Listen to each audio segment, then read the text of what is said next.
In this video, you will be shown how to use Profix thinset mortars.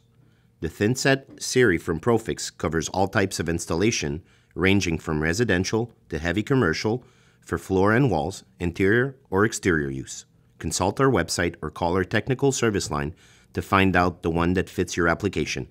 Profix has now included the hybrid technology in almost all their thinsets. This formulation simplifies the installations of large formats on floors and walls by offering more sag resistance than a regular mortar.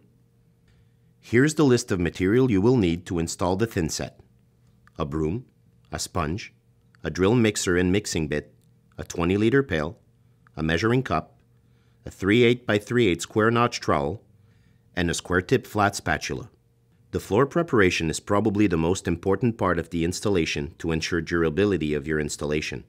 All backing surfaces must be structurally sound, dry, and free from any substances like wax, sealer, or paint which may act as a bound barrier. Pour the recommended quantity of fresh water in a clean pail according to the mortar you're using.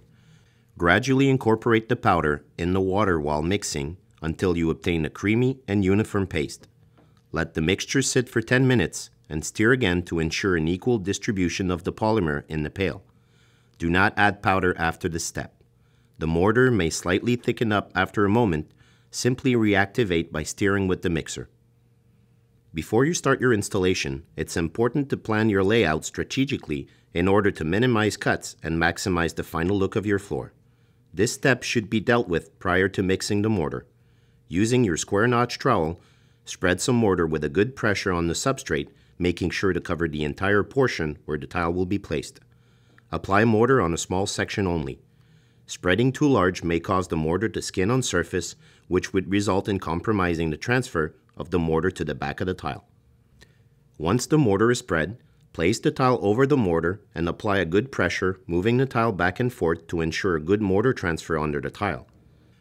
Lift the tile up occasionally to check your mortar coverage on the back of the tile. When installing larger formats, the back buttering technique can be used. It consists in spreading a thin coat of mortar on the back of the tile with the flat side of your trowel before placing the tile on the trowel substrate. This method is a little more time consuming, but ensures 100% contact between both surfaces. A drying period of 24 hours should be observed following the installation prior to proceed with the grouting. Never forget that the temperature plays a big role in this process. Heat speeds up the curing time and cold slows it down. Larger formats may also slow down the curing time. Take that into consideration before you grout.